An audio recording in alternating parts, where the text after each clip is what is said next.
Libro secondo. Sacramenti e noviziato.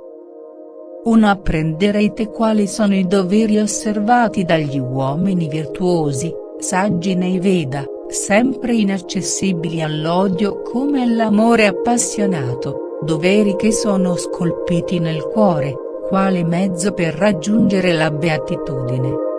2. L'amore per se stesso. L'amore per se stesso è l'abitudine di operare per interesse, non è degno di essere elogiato nonostante nulla in questo mondo sia esente da esso. In effetti lo studio delle sacre scritture ha per tema l'amore per se stesso, ugualmente alla pratica degli atti prescritti nei testi sacri. 3. Dalla speranza di un profitto nasce la diligenza. I sacrifici hanno come movente la speranza, è noto che le pratiche della devozione austera, e l'osservanza pietosa derivano dalla speranza di una ricompensa. 4. Non si è mai visto qui sotto, nessun atto compiuto da un uomo che non provi desiderio, in effetti pur facendo quel che vuole, il desiderio è il suo solo movente. 5. Compiendo perfettamente i doveri prescritti, senza aver per movente la speranza di una ricompensa, l'uomo raggiunge l'immortalità, ottiene la liberazione finale, in questo modo gode della realizzazione di tutti i desideri che il suo spirito abbia potuto concepire. 6. La legge ha come fondamento, il Veda intero, le prescrizioni e le pratiche morali di coloro che lo posseggono, i costumi immemorabili della gente per bene, e nei casi soggetti a dubbio, la soddisfazione interiore. 7. Qualunque sia il dovere imposto da mano a questo o quell'individuo, questo dovere è completamente dichiarato nelle sacre scritture dato che manudemetra.org possiede tutta la scienza divina. 8. Il saggio dopo aver esaminato interamente questo sistema completo di leggi con lo sguardo del sapere pietoso, deve, riconoscendo l'autorità della rivelazione, racchiuderlo nel suo dovere. 9. In verità, l'uomo che si conforma alle regole prescritte dalla rivelazione Sruti, e dalla tradizione, Smrti, acquista gloria in questo mondo e perfetta felicità nell'altra. 10. Bisogna sapere che la rivelazione Sruti, è il libro sacro, Veda, e la tradizione, il codice della legge, Dharma Sastra, l'una e l'altra non devono essere messe in discussione in nessun punto, infatti il sistema dei doveri dipendono interamente da loro. 11. Tutti gli uomini delle prime tre classi, che abbracciano con scetticismo le opinioni dei libri sacri, disprezzandoli, devono essere esclusi dalla compagnia della gente per bene, come si fa con gli atei e i denigratori dei testi sacri. 12. Veda, la tradizione, i buoni costumi, il proprio contento, sono a detta dei saggi le fonti del sistema dei doveri. 13. La conoscenza dei doveri è sufficiente a coloro che non hanno attaccamenti né alla ricchezza né ai piaceri, e per coloro che cercano di comprendere il dovere volgendo uno sguardo interessato, l'autorità suprema è la rivelazione divina.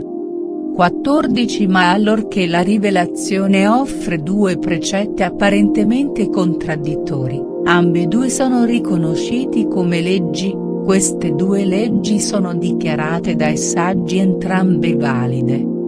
15. Per esempio, è stato detto nei libri sacri che i sacrifici devono essere fatti prima del sorgere del sole, prima del suo levarsi, quando non si vedono né il sole né le stelle, di conseguenza il sacrificio può avere luogo nell'uno o nell'altro di questi momenti. 16. Colui il quale, dopo la cerimonia della concezione fino alla traslazione al cimitero, accompagna tutte le cerimonie con le preghiere d'uso, deve essergli riconosciuto il privilegio di leggere questo codice, privilegio che qualcun altro non può avere. Infatti la lettura di questo codice era permesso solo agli uomini delle prime 3 classi, era proibito invece ai Sudra. 17 Tra i 2 fiumi divini di Sarasvati, il Sarasvati è il fiume che discende le montagne del nord sottolineatura est della provincia di Delhi, da cui si dirige verso il sud sottolineatura est disperdendosi nel gran deserto di Bhatti.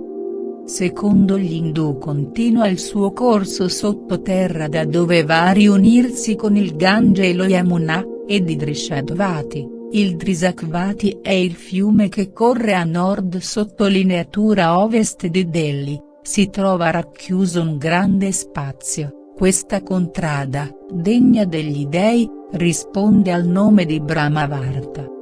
Demetra.org 18 La tradizione che si perpetua in questo paese dai tempi immemorabili, tra le classi primitive e le classi miste, è stato dichiarato buon costume.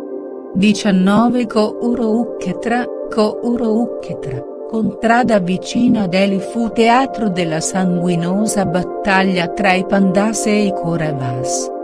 Questi principi erano i figli di 2 fratelli, Dhritarashtra e Pandu, discendenti del re Kuru. Il racconto di questa epica battaglia è il tema del grande poema epico Mahabharata. Matsya, Pantshala o Kanyakoubhya, era l'antico nome indiano, cambiato poi in Kanudije.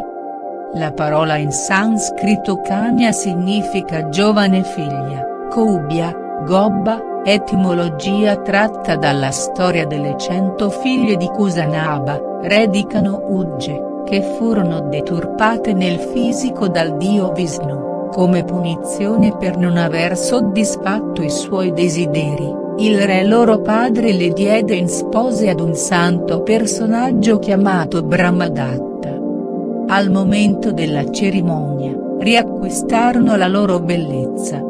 Ramayana, LIC 34, Surasenaka o Mathura, città vicino Agra, formano le contrade chiamate Brahmarchi, vicino a quella di Brahmavarta. 20 E dalla bocca di un brahmano, nato in questo paese, che tutti gli uomini devono apprendere le regole della condotta speciale. 21 La regione situata tra i monti Himavat, catena dell'Himalaya, e Vindhya, ad est di Vinasana e ad ovest di Prayaga, luogo di pellegrinaggio alla confluenza del Gange e del Jamuna, chiamato poi Allahabad, è chiamata Madhya Desa, paese di mezzo. 22 Dal mare orientale fino al mare occidentale, lo spazio compreso tra queste 2 montagne sono designate dai saggi con il nome di Aryavarta, rifugio degli uomini onorabili.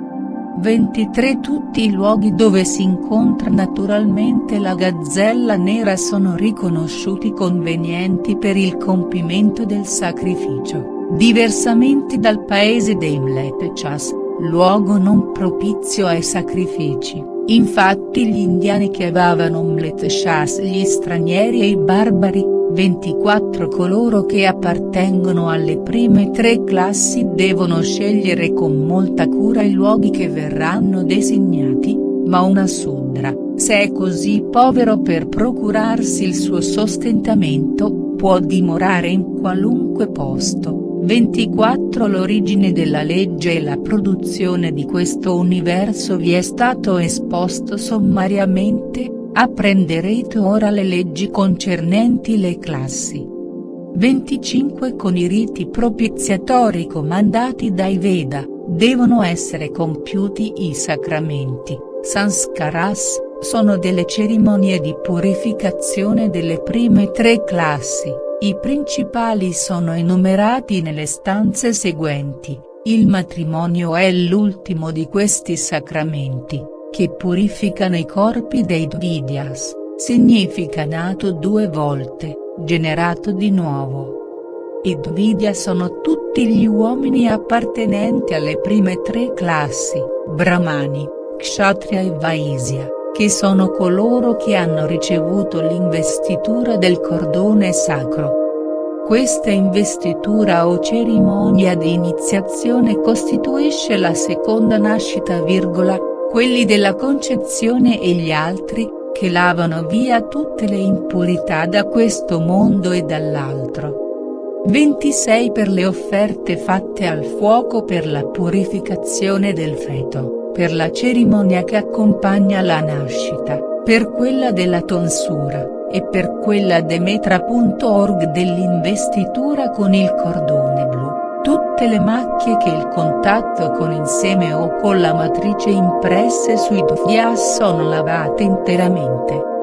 28 Lo studio dei Veda, l'osservanza pietosa, le oblazioni al fuoco, gli atti di devozione dei Traividya, le offerte fatte agli dei e ai mani durante il noviziato, la procreazione dei figli, le 5 grandi oblazioni e i sacrifici solenni, preparano il corpo ad assorbire l'essere divino.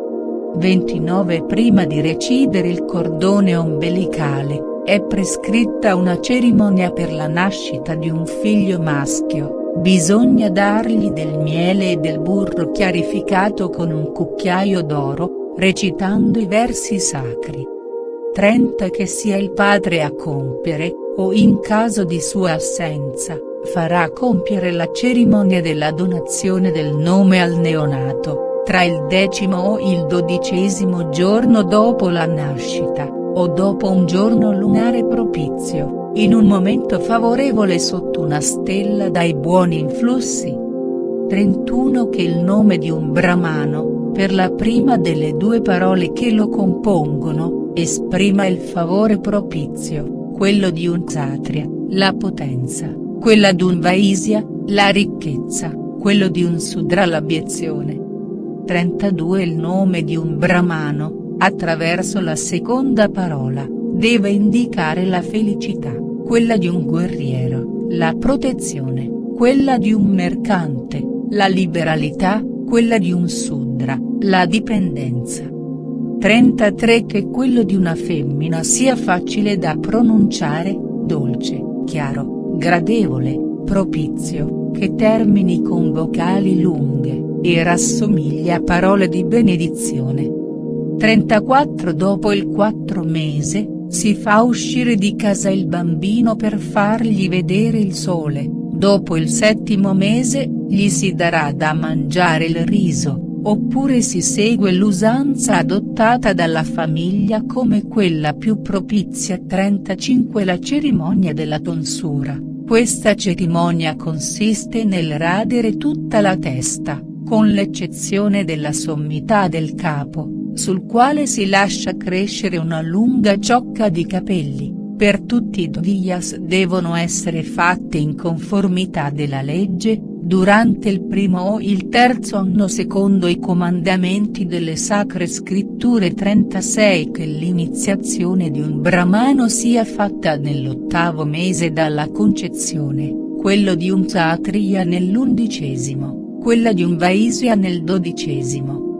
37 Per un brahmano che aspira all'illuminazione che dà la scienza divina, questa cerimonia si può realizzare nel V-grado anno, per un kshatriya, ambizioso, nel V-grado, per un vaisya desideroso di dedicarsi alle attività commerciali nel 7° 38 Fino all'età di 16 anni per un brahmano, fino al 22° anno di età per un kshatriya, fino al 24° per un vaisya. Non è ancora giunto il tempo di ricevere l'investitura santificata per la Savitri. Questa iniziazione è chiamata Upanayama, è un Demetra.org cerimoniale delle prime 3 classi, e si distingue per l'investitura del cordone sacro e della cintura.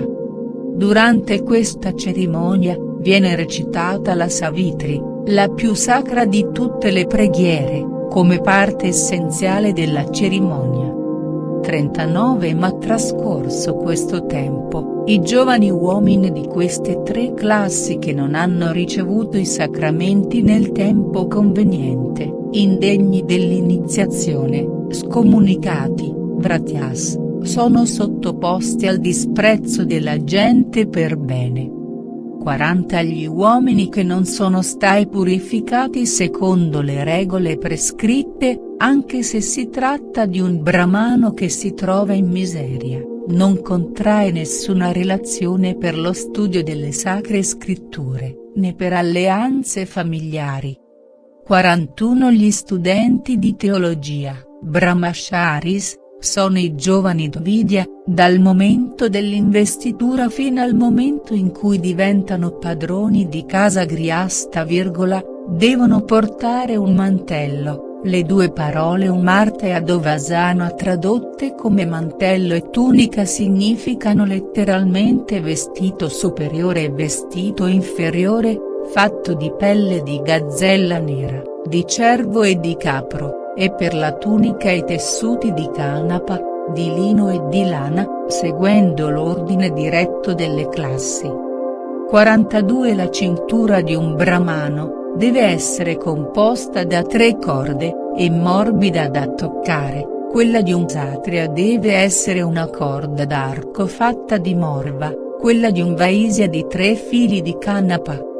43. In mancanza di mundia e delle altre piante, che le cinture siano fatte rispettivamente di Kousa, Dasmantaka e di Valvadia.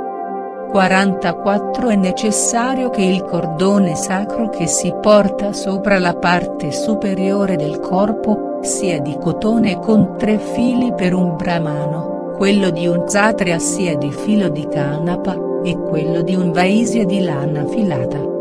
45. Un brahmano deve, secondo la legge, portare un bastone di vilva o di palasa, quella di un guerriero deve essere di vata o di kadira, quella di un mercante, di pilu o di dudaumbara. 46. Che il bastone di un brahmano sia abbastanza alto da raggiungere i suoi capelli, quello di un kshatriya si elevi fino alla sua fronte, quello di un vaisya all'altezza del suo naso. 47. Questi bastoni devono essere dritti, intatti, gradevoli alla vista, senza aver nulla di spaventoso, rivestiti della loro corteccia, e non attaccati dal fuoco. 48. Essendosi provvisto del bastone desiderato, dopo essersi messo di fronte al sole e aver fatto un giro attorno al fuoco camminando da sinistra a destra, questa cerimonia è chiamata pradakshina, che il novizio vada a mendicare il suo sostentamento, secondo la regola. 49. L'iniziato che appartiene alla prima delle 3 classi, deve, quando chiede l'elemosina ad una donna, cominciare la sua domanda con la parola signora. Il discepolo che appartiene alla classe militare deve collocare questa Demetra.org parola a metà della frase e il vaisya alla fine.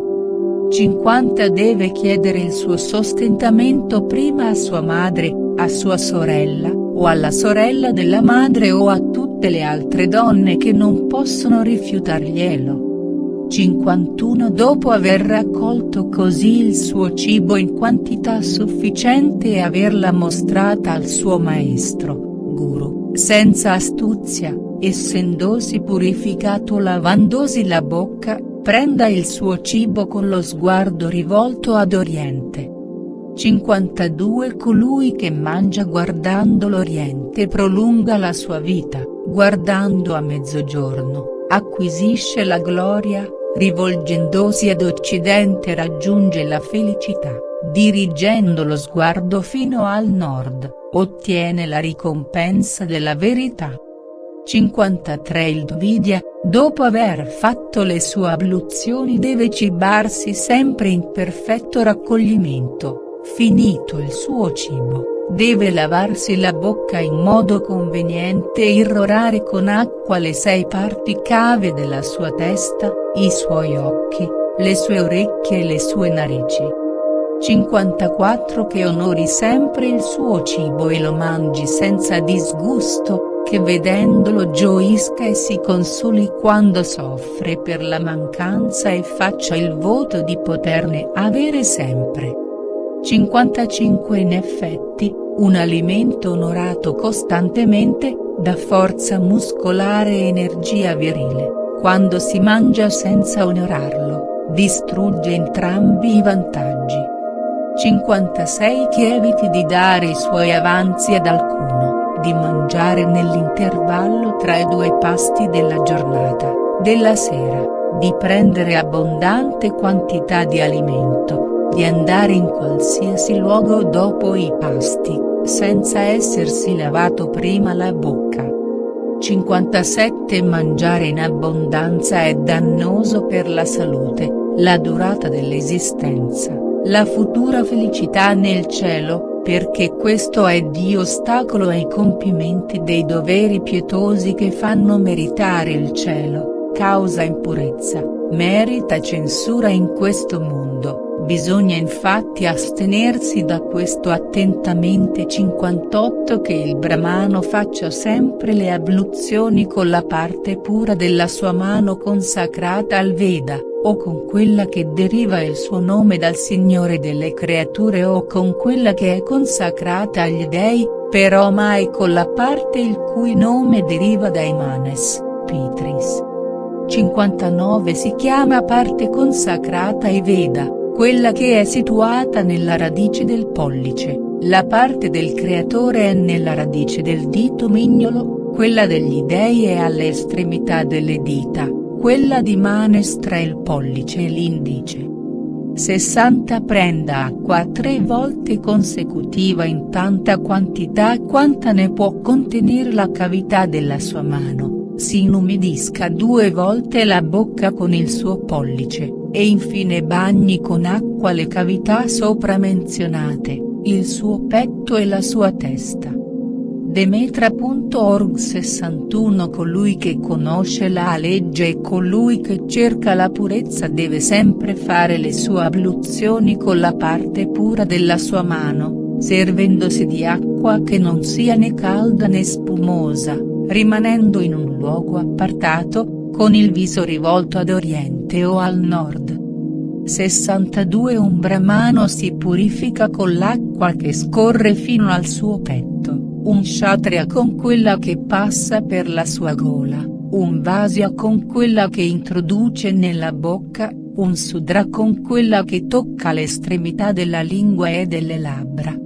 63 Un dvidya per nome Upaviti quando ha la mano destra alzata, il cordone sacro o il suo vestito è legato sopra l'omero sinistro e passa sotto l'omero destro, si dice che è Prakinaviti quando è alzata la mano sinistra e il cordone è fissato sopra l'omero destro e passa sotto l'omero sinistro, è chiamato Niviti quando il cordone è legato al suo collo. 64 Quando il suo cinturone, la pelle che gli serve da manto, il suo bastone, il suo cordone, la sua brocca, sono in cattivo stato, deve lanciarli in acqua e procurarsene altri che siano stati benedetti con le preghiere.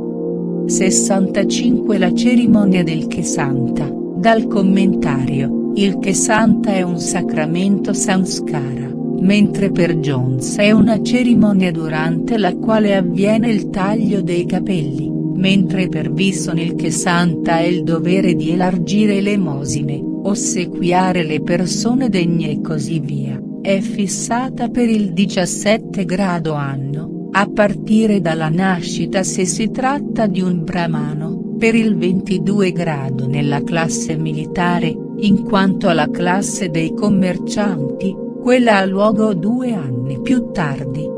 66 Le stesse cerimonie, però senza le preghiere, mantras, devono essere celebrate dalle donne nel tempo e nell'ordine stabilito al fine di purificare il loro corpo. 67 È riconosciuto dal legislatore che la cerimonia del matrimonio, rimpiazzerà nelle donne, il sacramento dell'iniziazione prescritto dai Veda. Lo zelo di esse nel servire il loro sposo è equivalente alla permanenza presso una guida spirituale e la cura della loro dimora al mantenimento del sacro fuoco. 68 Tale è, come ho dichiarato, la legge dell'iniziazione dei Dvidyas, iniziazione che è il segno della loro rinascita e che li santifica. Apprenderete ora a quali doveri dovete assoggettarvi. 69. Che il maestro spirituale, Guru, dopo aver iniziato il suo discepolo con l'investitura del cordone sacro, gli insegni prima le regole della purezza, i buoni costumi, il mantenimento del fuoco sacro e i doveri pietosi della mattina, del mezzogiorno e della sera. 70. Nel momento di studiare, il giovane novizio, avendo fatto un'abluzione conforme alla legge con la testa rivolta al nord, deve rivolgere il suo rispettoso omaggio al libro sacro e ricevere la sua lezione coperto di un vestito puro dopo aver dominato i suoi sensi. Demetra.org 71 Che iniziando e terminando la lettura dei Veda tocchi in segno di rispetto i piedi del suo maestro, Guru, che legga con le mani giunte, poiché questo è l'omaggio dovuto alle sacre scritture. 72 Deve toccare i piedi del suo padre spirituale, incrociando le mani in maniera da porre la sua mano sinistra sopra il piede sinistro e la mano destra sopra il piede destro. 73 Che al momento di mettersi a leggere, il maestro gli dica, forza, studia, e che al momento del congedo gli dica, riposati. 74 Che pronunci sempre il monosillabo sacro all'inizio e alla fine della sacra scrittura, tutta la lettura che non è preceduta da Om, Om, e il monosillabo sacro, il nome mistico della divinità, che precede tutte le preghiere e tutte le invocazioni. Per gli Hindu adoratori della Trimurti o triade divina, Om è l'espressione dell'idea delle tre divinità. O è il nome di Vishnu, H è quello di Shiva e M è quello di Brahma, si cancella poco a poco, e quello che non è seguito da questa voce non lascia traccia nello spirito. 75. Seduto sopra un mucchio di cosa, la cosa, Poachinosuroides, è un'erba sacra, la cui cima è rivolta all'oriente e purificato da questa erba santa che conserva nelle sue mani, trattenendo il respiro per 3 volte, ciascuna della durata di 3 vocali brevi, che pronunci allora il monosillabo Aum Om.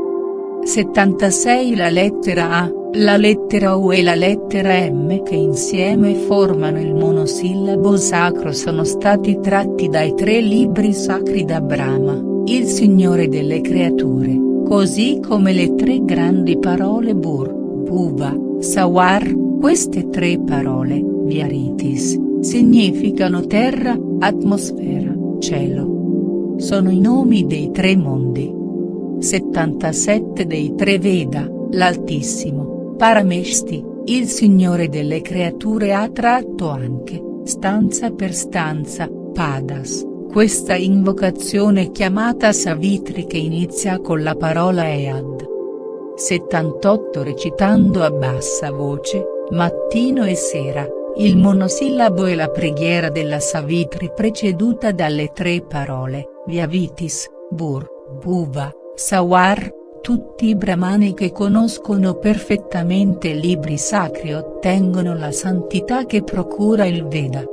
79 Ripetendo 1000 volte in un luogo appartato, questa triplice invocazione composta dal monosillabo mistico, dalle 3 parole e dalla preghiera, un Dvidya si scrolla di dosso in un mese anche la mancanza più grave, come fa un serpente con la sua pelle. 80 Tutti i membri della classe sacerdotale, militare e commerciale che omettono questa preghiera e non adempiono nel tempo conveniente ai loro doveri sono esposti al disprezzo della gente per bene. 81 Le tre grandi parole inalterabili precedute dal monosillabo Aum seguito dalla Savitri, ho ritenuto appropriato citare per intero l'inno di Visvamitra al sole, di cui fa Demetra.org parte la Savitri. L'ho tradotto dal testo sanscrito pubblicato da Rosen su Specimen Rig Veda, aiutandomi con il testo latino allegato. Colebro che l'aveva già tradotto in inglese nelle sue memorie sopra i Veda. Inno al sole e a te o radiante e sfolgorante sole ti indirizziamo questo elogio. Degnati di accettare la nostra invocazione, visita la nostra anima avida, come un uomo innamorato cerca la sua donna. Che il sole che vede e contempla tutte le cose, sia il nostro protettore.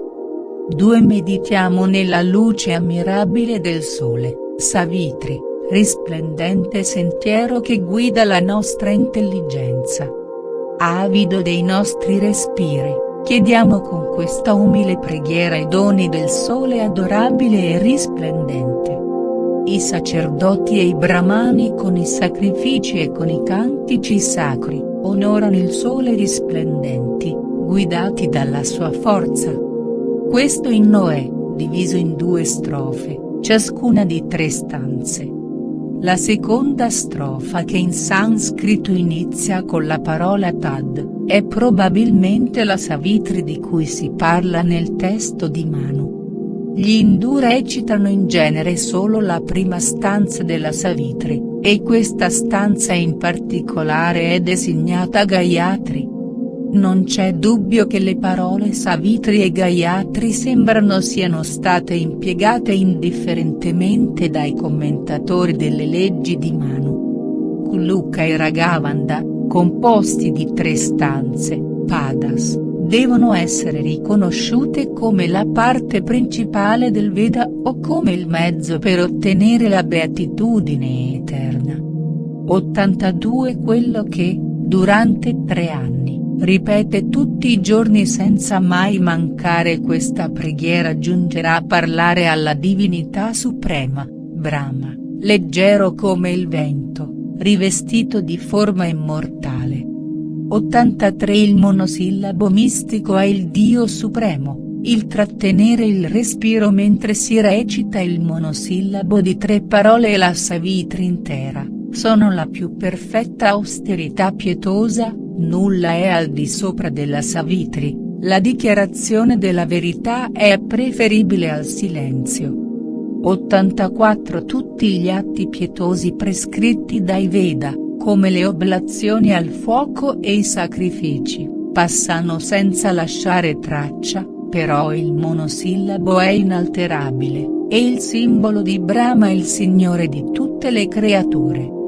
85 L'offerta che consiste nella preghiera fatta a voce bassa, l'atto di recitare una preghiera a voce bassa si chiama Dhyapa, è composta dal monosillabo, dalle 3 parole e dalla Savitri, è 10 volte preferibile al sacrificio regolare, come ad esempio quello fatto il giorno della luna piena. Quando si recita la preghiera in modo che non possa essere udita vale 100 volte di più, fatta mentalmente ha 1000 volte più valore.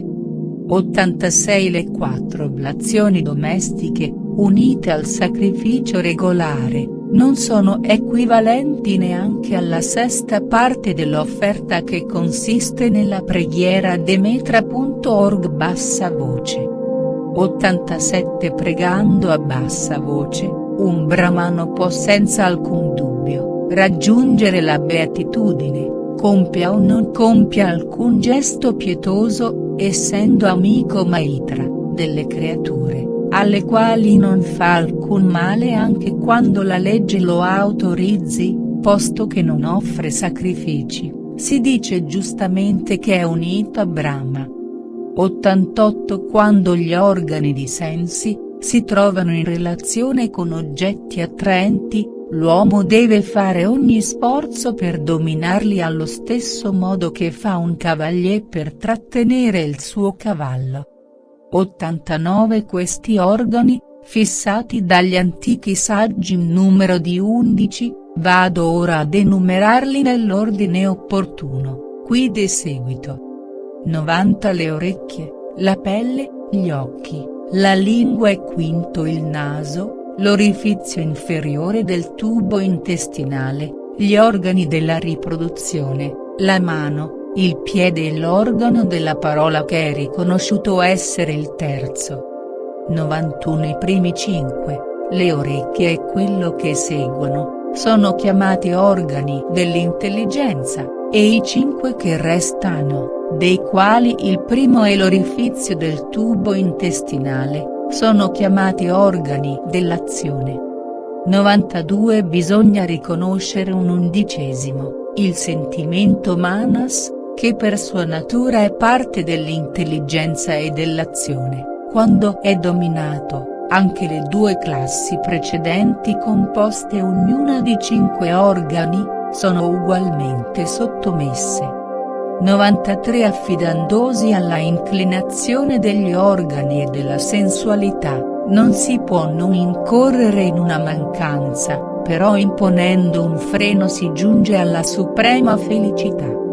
94 Sicuramente, il desiderio non si soddisfa con il godimento dell'oggetto desiderato, similmente al fuoco su cui si asperge burro chiarificato. La fiamma si accende solo più vivamente. 95 Paragonando colui che gode di tutti questi piaceri dei sensi con colui che rinuncia completamente a questi, l'ultimi è molto superiore, infatti l'abbandono completo di tutti i desideri sono preferibili alla sua realizzazione. 96 Non soltanto si possono sottomettere questi organi della sensualità, evitandone le lusinghe, ma dedicandosi bene e con perseveranza allo studio della scienza sacra. 97 I Veda, la carità, i sacrifici, le pratiche pietose, l'austerità, non possono condurre alla felicità quello che ha la sua natura completamente corrotta. 98 L'uomo che ode, che tocca, che vede, che mangia, che prova sensazioni gradevoli o ripugnanti, senza provare godimento o pena, deve essere considerato come un essere che ha il dominio sugli organi. Demetra.org 99 Se solo uno di questi organi tende a sfuggire al dominio, anche la scienza divina sfugge allo stesso tempo, similmente all'acqua che sfugge da un buco alla base di un otre. 100 Dopo essere diventato il padrone dei suoi organi e dopo aver dominato le passioni interne, l'uomo deve occuparsi dei suoi casi senza mortificare il suo corpo con le devozioni. 101 Durante il crepuscolo della mattina, rimanga in piedi ripetendo a bassa voce la Savitri fino al tramonto, e alla sera, durante il crepuscolo, reciti le sue preghiere seduto fino al momento dell'apparizione visibile delle stelle. 102 Recitando le sue preghiere della mattina rimanendo in piedi cancella tutti i peccati che abbia potuto commettere durante la notte senza saperlo, e recitandole alla sera stando seduto, distrugge ogni macchia ricevuta a suo malgrado durante il giorno. 103 Però chi non recita le sue preghiere alla mattina e non le ripete mettendosi seduto durante la sera, deve essere escluso come un Sudra da tutti gli atti particolari delle 3 classi dei nati 2 volte. 104 Quando un Dvidya non può dedicarsi interamente allo studio dei libri sacri, deve ritirarsi in un bosco vicino all'acqua pura, imponendo un freno ai suoi organi e osservando esattamente la regola quotidiana che consiste nella preghiera, deve ripetere la Savitri con il monosillabo Aum e le 3 parole Bura, Suari in perfetto raccoglimento. 105 per lo studio dei libri accessori, Vedangas. Le Angas e Vedangas sono scienze sacre ritenute parti accessorie dei Veda. Sono 6, la prima tratta dell'interpretazione, la seconda del cerimoniale religioso, la terza della grammatica, la quarta della prosodia, la quinta dell'astronomia e, infine la sesta tratta delle spiegazioni delle frasi e parole incomprensibili dei Veda, e per le orazioni indispensabili tutti i giorni, non deve osservare le regole della sospensione né tantomeno le formule sacre che accompagnano l'offerta del fuoco. 106 La recita dell'oblazione quotidiana non si può sospendere, infatti è chiamata l'oblazione della Santa Scrittura Brahmasata. Questo sacrificio in cui il Veda serve come offerta è sempre meritorio. Anche quando lo si fa in un momento in cui deve essere interrotta la lettura dei libri sacri.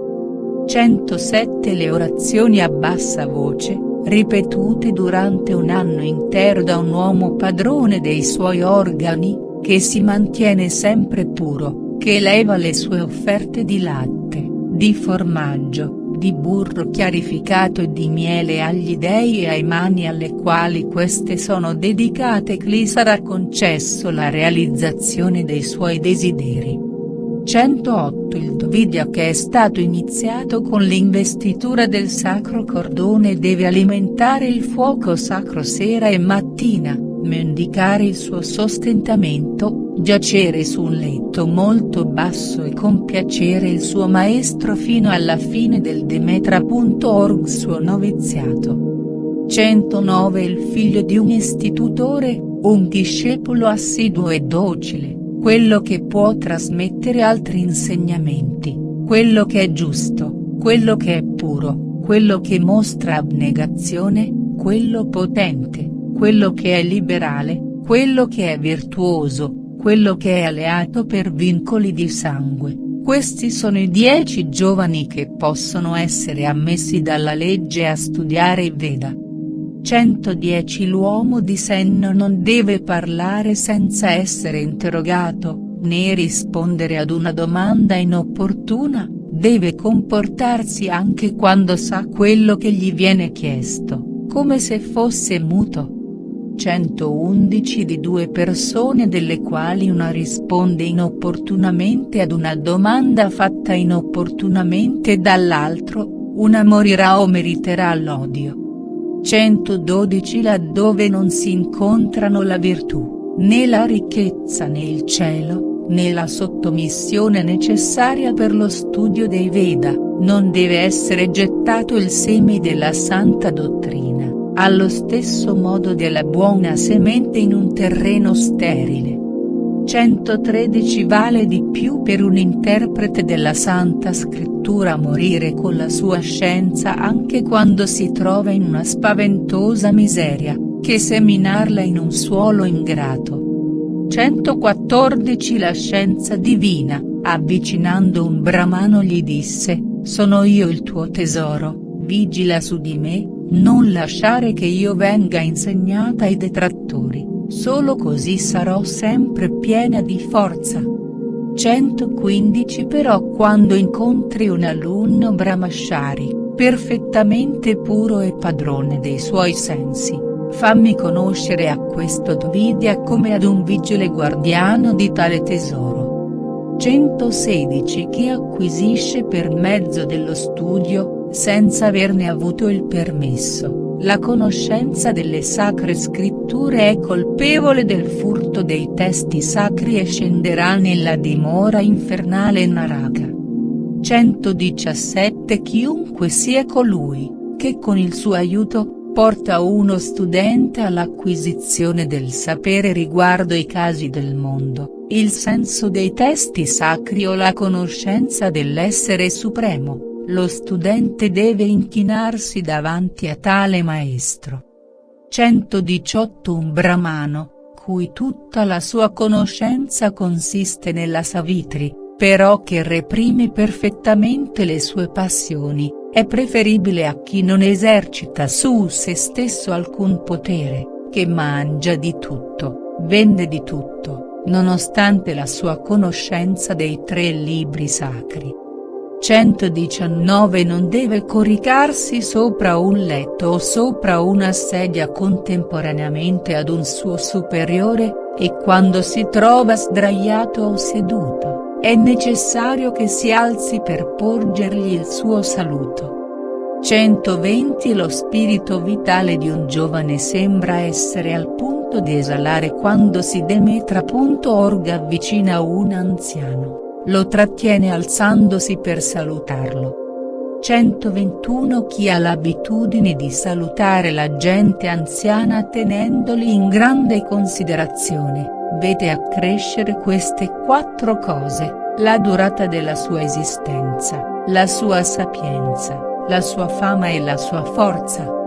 122 Dopo la formula di saluto, il brahmano che avvicina un uomo di età maggiore deve pronunciare il suo nome dicendo: sono costui. 123 Alle persone che per ignoranza del linguaggio sanscrito non conoscono il significato del saluto accompagnato dalla dichiarazione del nome, l'uomo istruito deve dirgli: sono io, e lo stesso dovrà fare con tutte le donne.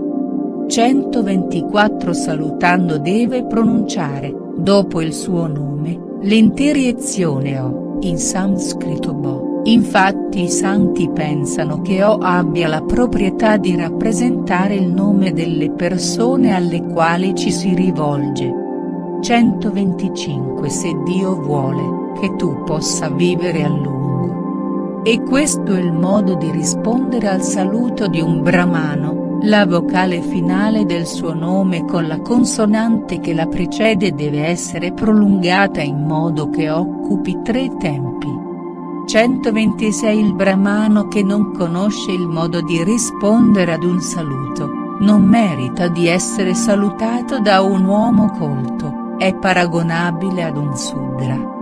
127 Bisogna chiedere ad un brahmano, avvicinandolo se la sua devozione prospera, ad un kshatriya se sta bene di salute, ad un vaisya se va bene il commercio, ad un sudra se non è malato.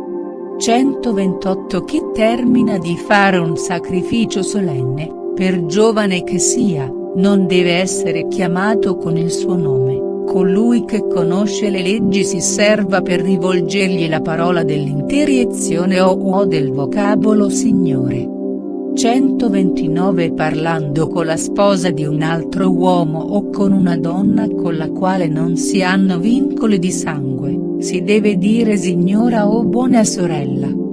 130 Agli zii materni e paterni, al padre della sua sposa, al sacerdote officiante Ritvidis, al maestro spirituale, guru, quando sono più giovani di lui deve dire alzandosi: sono io. 131 La sorella della madre, la sposa dello zio materno, la madre della sua sposa e la sorella del padre hanno diritto allo stesso rispetto della moglie e del suo maestro spirituale, sono uguali. 132 Deve prostrarsi tutti i giorni ai piedi della sposa di suo fratello, se lui è della stessa classe e maggiore d'età, però solo al rientro da un viaggio deve andare a salutare i suoi parenti materni e paterni. 133 Con la sorella del padre o della madre o con la sorella maggiore, deve Demetra.org osservare la stessa condotta che osserva con sua madre, nonostante sua madre sia la più venerabile tra loro. 134 L'uguaglianza non scompare tra i cittadini di una città per un periodo di tempo equivalente a 10 anni di differenza di età, tra artisti per 5 anni di differenza di età, tra i brahmani versati nello studio dei Veda per una differenza di 3 anni, l'uguaglianza esiste solo per poco tempo tra i membri della stessa famiglia. 135 Un brahmano di 10 anni di età e uno kshatriya giunto alla soglia dei 100 anni, devono essere considerati come padre e figlio, dei due il brahmano e il padre deve essere rispettato come tale. 136 La ricchezza, la parentela, l'età, gli atti religiosi e quinta, la conoscenza, sono titoli di rispetto. Gli ultimi per ordine sono i titoli più raccomandabili di quelli che lo precedono.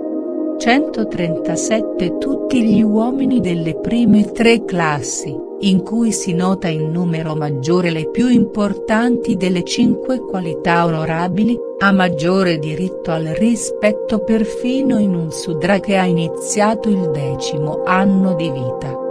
138 Si deve cedere il passo ad un uomo che sta su un carro, ad un anziano ultranovantenne, a un malato, a un uomo che trasporta un carico, a una donna, a un brahmano che ha terminato i suoi studi, ad uno kshatriya e ad un uomo che va a sposarsi. 139 Però queste persone, nel caso si trovassero riunite insieme contemporaneamente, il brahmano che ha terminato il suo noviziato e il kshatriya devono essere onorati di preferenza. Tra questi due il brahmano deve essere trattato con più rispetto del kshatriya. 140 Il brahmano che dopo aver iniziato il suo discepolo, gli fa conoscere i Veda con la regola del sacrificio e la parte misteriosa chiamata Upanishad. La parte teologica e mistica dei Veda, sono comprese nel trattato chiamato Upanishad.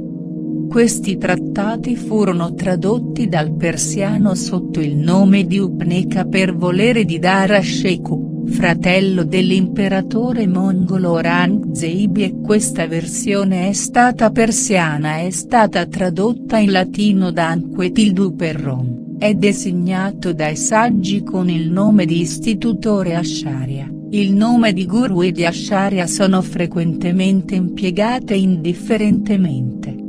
141 Colui che per procurarsi i mezzi necessari al suo sostentamento, insegna una sola parte dei Veda o delle scienze accessorie, Vedagas, è chiamato subprecettore, Upadhyaya. 142 Il brahmano o lo stesso padre che officia secondo la regola della cerimonia della concezione e le altre e che per primo nutre il bambino con il riso è chiamato direttore, guru. 143 Colui che è al servizio di qualcuno con il compito di alimentare il fuoco sacro, fare le oblazioni domestiche, l'anistoma e gli altri sacrifici è in questo Demetra.org codice chiamato il cappellano, Vidi, di chi lo impiega. 144 Colui che con parole di verità, fa penetrare nell'udito la sacra scrittura, deve essere visto come un padre, come una madre, un suo alunno non deve mai causargli alcuna afflizione. 145 Un istitutore, deve intendersi per istitutore colui che al momento dell'iniziazione, insegna al giovane la Savitri e null'altro, è più venerabile che 10 subprecettori, un padre più di 100 istitutore, una madre più venerabile di 1000 padri. 146 Tra chi dà la vita e chi insegna i libri sacri, il padre più rispettabile è colui che dà la santa dottrina, infatti la nascita spirituale che consiste nel sacramento dell'iniziazione che introduce allo studio dei Veda, è per il Dvidya eterno in questo mondo e nell'altro. 147 Quando un padre e una madre, congiungendosi in un atto d'amore danno la vita a un bambino, questo concepimento non deve essere considerato un atto puramente umano, perché il bambino si forma nella matrice. 148 Però la nascita che gli viene donata dal suo istitutore che conosce tutti i libri sacri, seguendo la legge, per la Savitri, è quella vera e non è soggetta né all'invecchiamento né alla morte.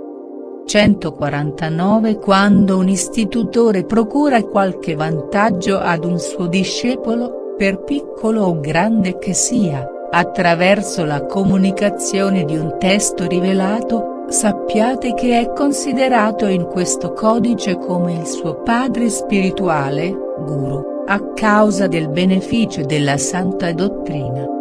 150 Il brahmano autore della nascita spirituale o che insegna il dovere, è guardato secondo la legge come il padre di un uomo anziano, anche se è ancora bambino. 151 Kavi, figlio di Angiras, ancora giovane, fece studiare la Santa Scrittura ai suoi zii paterni e ai suoi cugini, ragazzi. Diceva loro, infatti la sua sapienza gli conferiva su di loro l'autorità di un maestro. 152 Pieni di risentimento chiesero agli dei il motivo di questa parola e gli dei, dopo essersi riuniti risposero loro, il bambino ha parlato correttamente. 153 In effetti, l'ignorante è un bambino. Colui che insegna la Sacra Scrittura è un padre, infatti i saggi hanno dato il nome di bambino all'uomo illetterato e quello di padre al precettore. 154 Non sono gli anni, né i capelli bianchi, né la ricchezza, né la parentela, quello che costituisce la grandezza, i santi hanno stabilito questa legge. Colui che conosce i Veda e gli Angas è grande tra noi. 155 La preminenza è regolata dal sapere dei Brahmani per il valore tra gli Kshatriyas, per la ricchezza in grano e altre mercanzie tra i Vaisya, per la priorità Demetra.org della nascita tra i Sudra. 156 Un uomo non è vecchio perché incanutisce la sua testa, però quello che è ancora giovane, ha già letto la Sacra Scrittura, è guardato dagli dei come un uomo d'età. 157 Un brahmano che non ha studiato i libri sacri è paragonabile ad un elefante di legno e ad un cervo di cuoio, i tre ne portano solo il nome. 158 Così come l'unione di un eunuco con una donna è sterile, come una vacca è sterile con un'altra vacca, come il dono fatto ad un ignorante non produce frutto, così anche un brahmano che non ha letto i Veda non raccoglie i frutti che conducono al compimento dei doveri prescritti dalla Saruti e dalla Smriti. 159 Tutta l'istruzione che ha per oggetto il bene deve essere trasmessa senza maltrattare il discepolo e il maestro che desidera essere giusto deve impiegare parole dolci e gradevoli. 160 Colui il cui linguaggio e lo spirito sono puri e perfettamente misurati in tutte le circostanze, raccoglie tutti i vantaggi uniti alla conoscenza dei Veda. 161 Non deve mai mostrarsi di cattivo umore nonostante sia afflitto, né danneggia chiunque, non ne concepisce nemmeno l'idea, non deve proferire parole che possano ferire qualcuno e sbarrare l'entrata del cielo a chi le avesse pronunciate.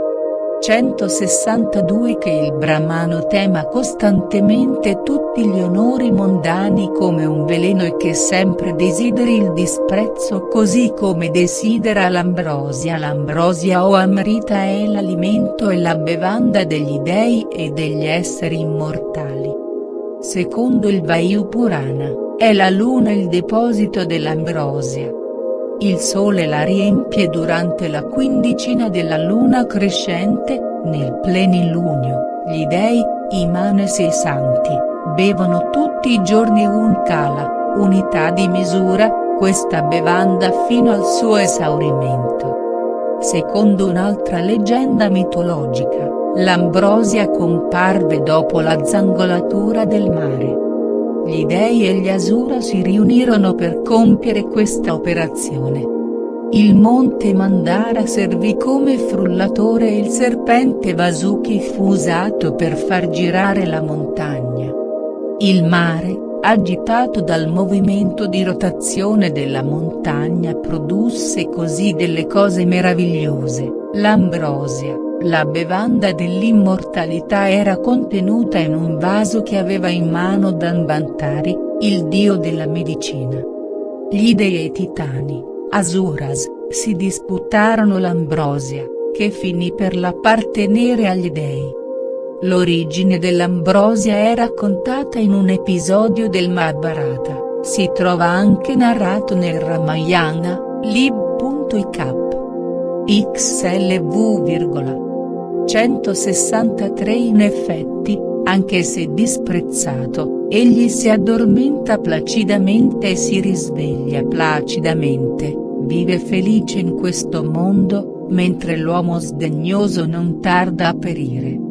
164. Il Dvidya, la cui anima è stata purificata attraverso la successione regolare delle cerimonie menzionate, deve, mentre dimora con il suo maestro spirituale, consegnarsi gradualmente alle pratiche pietose che preparano agli studi dei libri sacri.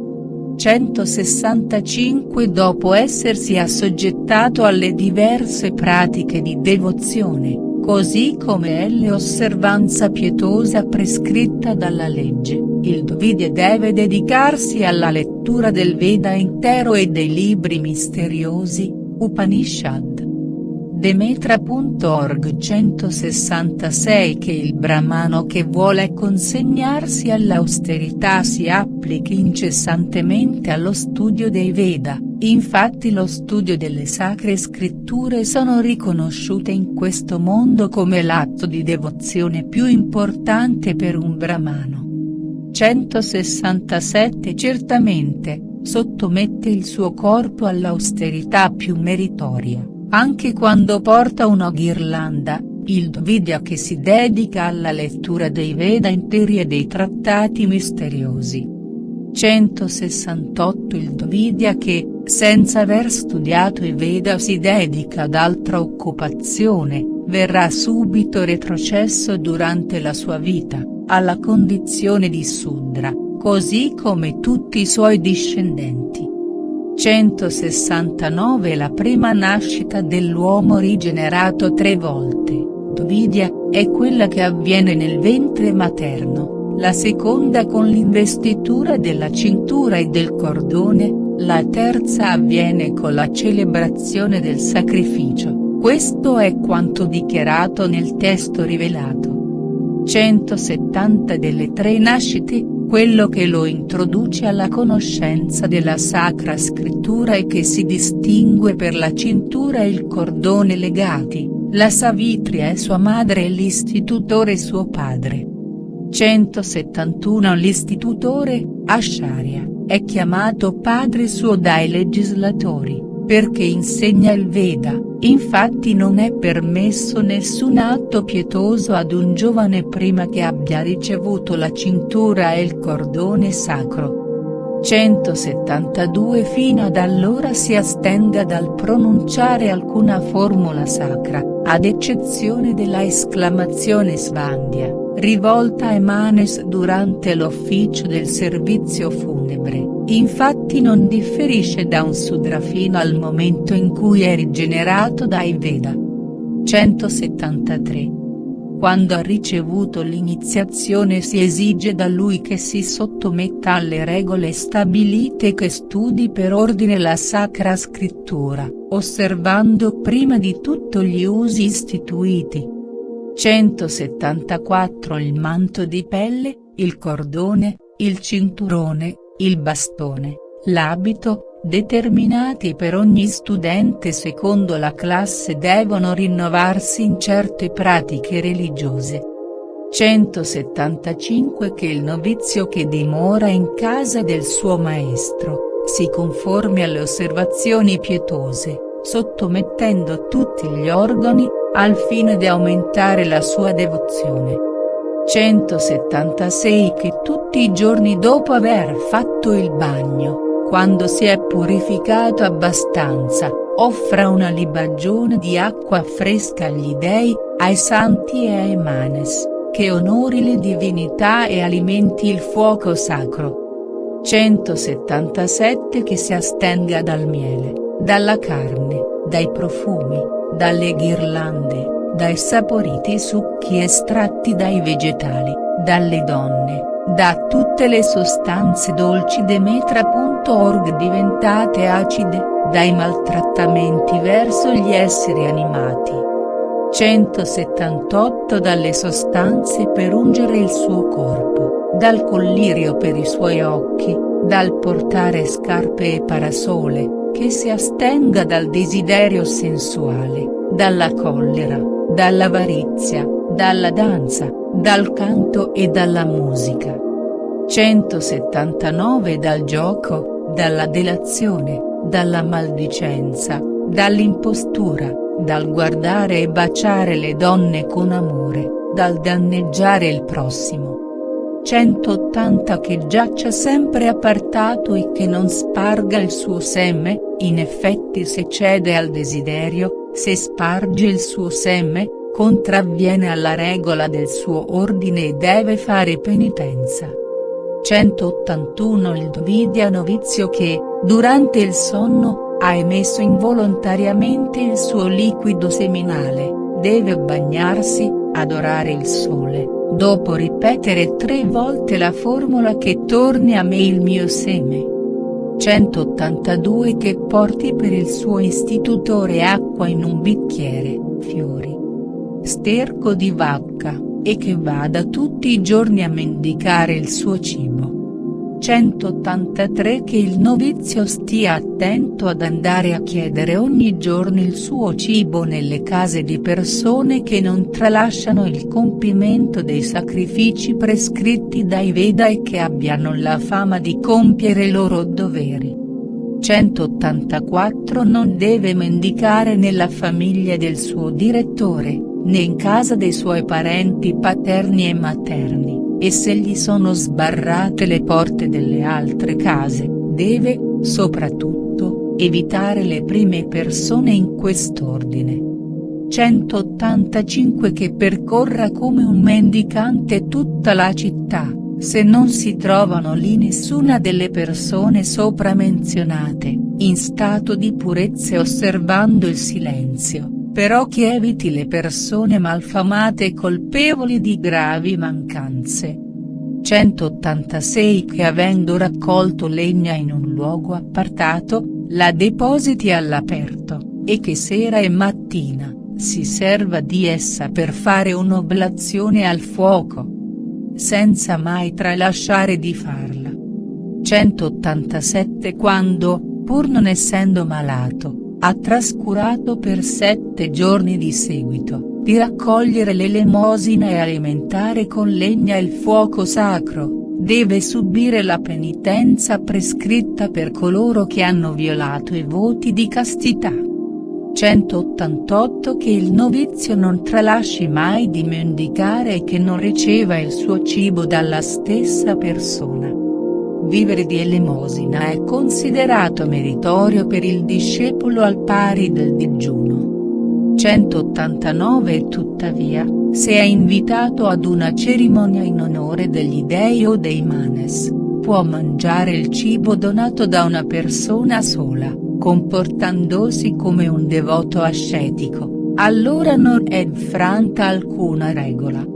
190 A detta dei saggi, questo caso è applicabile ad un brahmano, in nessun Demetra.org caso può essere adatto per un kshatriya o un vaisya. 191 Riceva o no l'ordine dal suo istitutore, il novizio deve applicarsi con zelo allo studio e cercare di soddisfare il suo venerabile maestro. 192.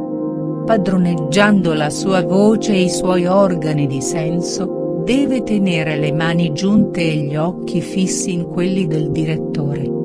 193 Che tenga sempre scoperta la mano destra, che le sue attitudini siano decenti, sia vestito correttamente, che quando riceve l'invito a sedersi si sieda di fronte al suo padre spirituale. 194 Che il suo cibo, i suoi vestiti, i suoi ornamenti siano sempre più modesti di quelli del suo direttore, deve alzarsi prima di lui e raccogliersi dopo di lui. 195 Non deve rispondere agli ordini del suo padre spirituale o conversare con lui stando sdraiato, seduto, mangiando, da lontano o guardando da un'altra parte.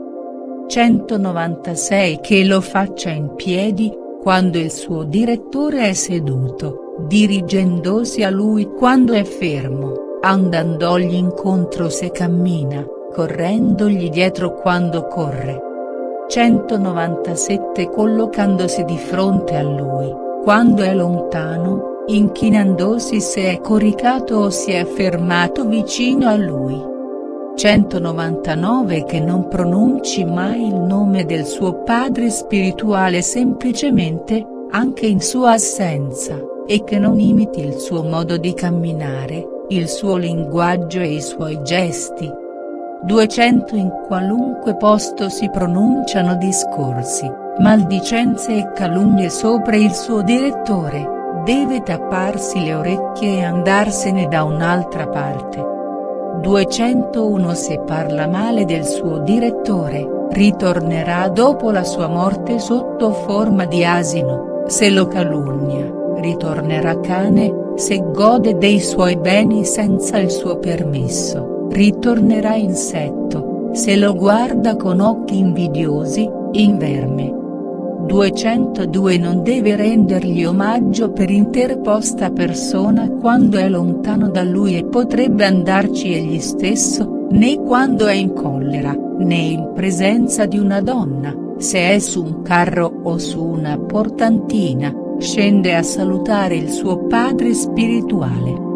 203 Non sieda con il suo direttore contro vento o sottovento, e non dica niente quando non si trovi ad una distanza tale da poter essere udito da lui.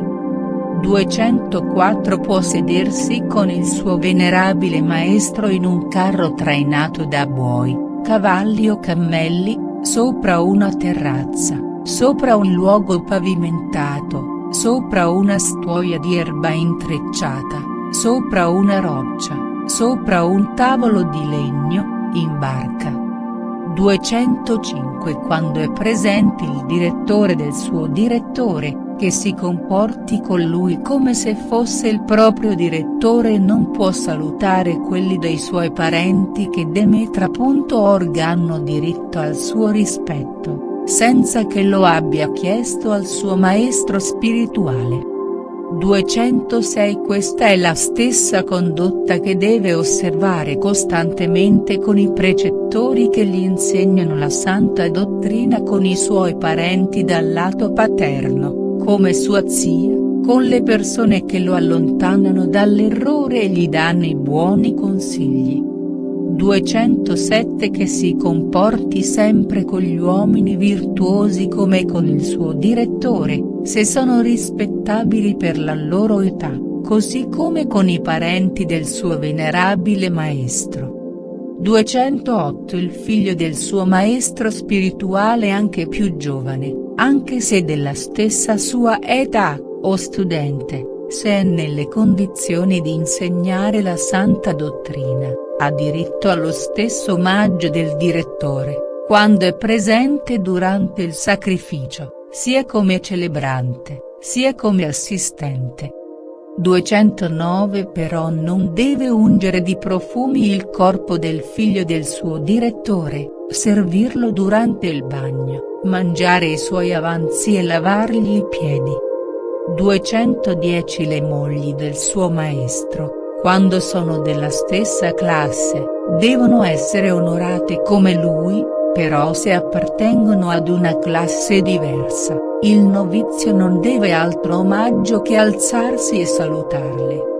211 Che il discepolo non si faccia carico delle cure che consistono nell'aspergere sopra la moglie del suo maestro olio profumato, nel servirla durante il bagno, nello sfregare le sue membra, nell'acconciare ad arte la sua pettinatura. 212 Tantomeno non deve prostrarsi davanti ad una giovane sposa del suo venerabile maestro toccando i suoi piedi con rispetto, se ha compiuto i 20 anni e sa distinguere il bene dal male. 213 È questa la natura del sesso femminile, quella di cercare di corrompere gli uomini qui sotto, è per questa ragione che i saggi non si abbandonano mai alla seduzione femminile. 214 In effetti, una donna può in questo mondo allontanare dalla retta via non soltanto lo stolto, ma anche l'uomo dotato di esperienza e delle passioni.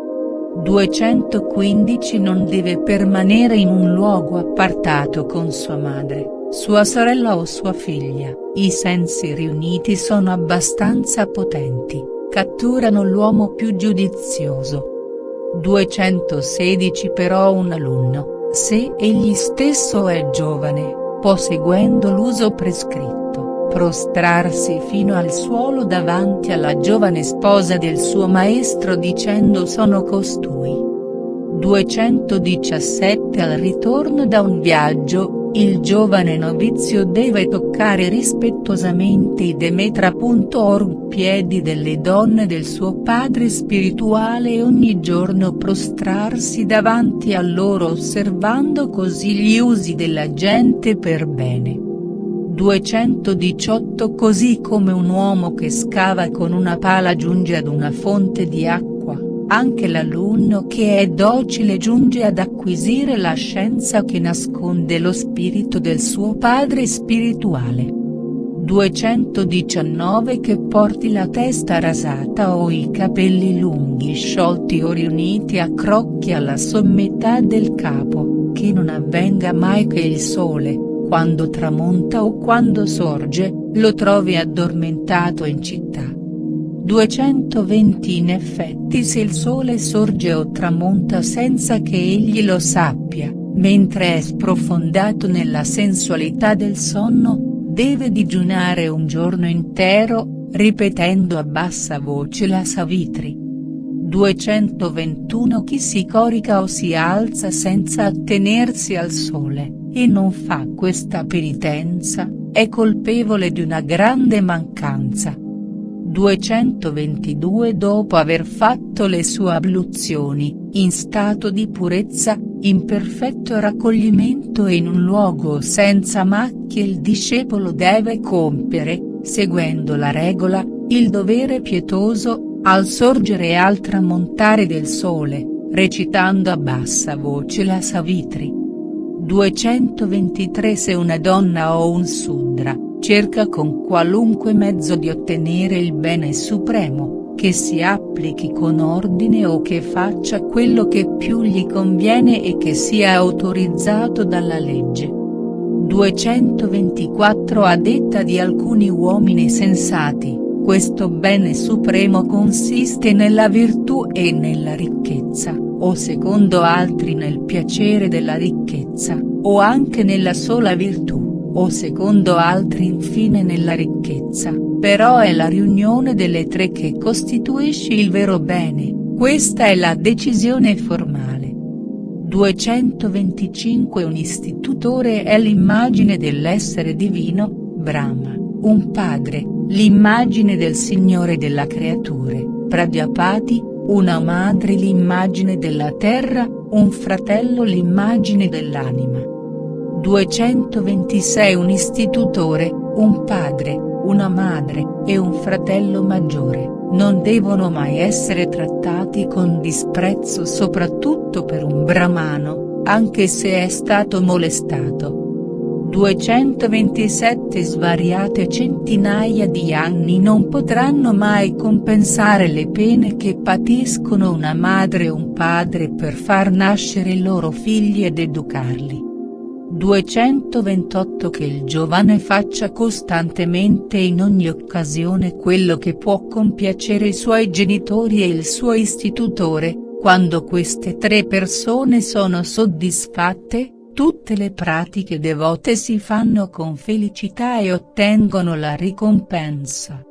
229 Una sottomissione rispettosa alla volontà di queste tre persone è dichiarata come la più eminente devozione e, senza il loro permesso, il discepolo non deve compiere nessun altro dovere pietoso. Demetra.org 230 In effetti, rappresentano i tre mondi, i tre altri ordini, i tre libri sacri, i tre fuochi. 231 Il padre è il fuoco sacro perpetuamente alimentato dal padrone di casa, la madre il fuoco delle cerimonie, l'istitutore il fuoco del sacrificio. Questa triade del fuoco merita la più grande venerazione. 232 Chi non omette di curarlo, quando giunge ad essere padrone della casa, raggiungerà il potere dei tre mondi. Il suo corpo brillerà di puro splendore e godrà in cielo di una pura felicità. 233 Per il rispetto a sua madre questo basso mondo, per il rispetto a suo padre il mondo intermedio, quello dell'atmosfera, per la sottomissione agli ordini del suo maestro, giunge fino al mondo celeste di Brahma. 234 Chi rispetta queste tre persone, rispetta tutti i suoi doveri e ottiene la ricompensa per quello, però per chi omette di onorarli, tutte le opere pie non danno frutto.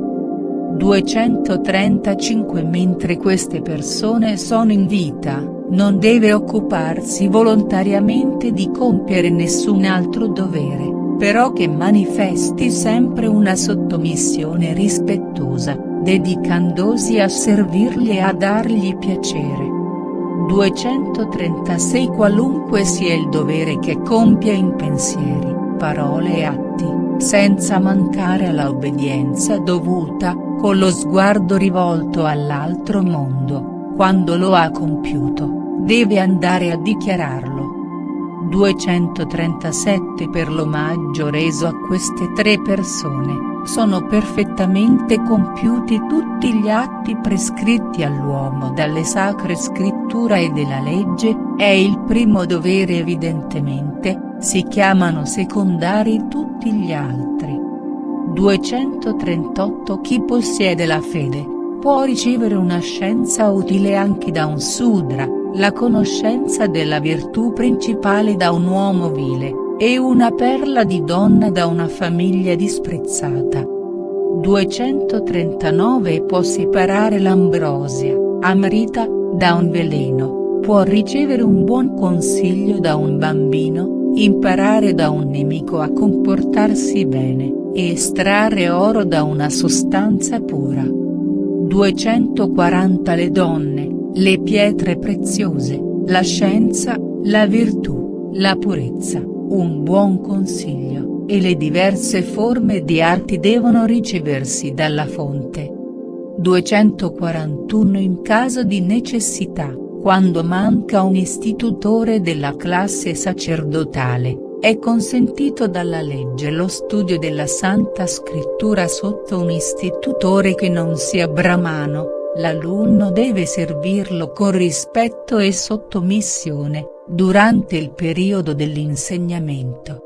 242 Che il novizio non resti tutta la vita a fianco di un maestro che non appartenga alla classe sacerdotale o di un brahmano che non conosce i libri sacri e la scienza accessoria se vuole ottenere la suprema felicità, la liberazione finale. 243 Nonostante tutto, se desidera restare fino alla fine dei suoi giorni in casa del suo maestro spirituale, che lo serva gelosamente fino alla separazione della sua anima e del suo corpo. 244 Chi si sottomette docilmente alla volontà del suo maestro, Fino alla fine Demetra.org della sua esistenza, si innalza dopo all'eterna dimora dell'essere divino, si identifica con Brahma. 245 Il novizio che conosce il suo dovere, non deve fare alcun dono al suo maestro prima della sua partenza, fino al momento in cui, congedato da lui, è sul punto di realizzare la cerimonia del bagno. Nel momento di lasciare la casa del suo maestro, il discepolo che ha terminato il suo noviziato, Brahmacharya, fa un'abluzione snana e prende allora il nome di Snataka. Colui che si è bagnato, deve offrirgli quanti regali può al suo maestro. 246 Che gli offre in dono un campo, oro, una mucca, un cavallo, un ombrello, scarpe, sgabello, riso, erbe, vestiti, per guadagnarsi l'affetto del suo maestro. 247 Dopo la morte del suo istitutore, il discepolo che desidera passare la sua vita nel noviziato, deve farsi guidare dal figlio del suo maestro, se è virtuoso, o dalla sua sposa o da uno dei suoi parenti dal lato paterno, come se si trattasse del suo venerabile maestro. 248 Se non vive nessuna di queste persone nella dimora, o nel luogo degli esercizi religiosi del maestro spirituale, che alimenti il fuoco con la maggior cura possibile e che cerchi di essere degno della liberazione finale. 249 Il brahmano che continua così il suo noviziato senza mancare ai suoi voti, raggiunge la condizione suprema e non rinasce sulla terra. Demetra.org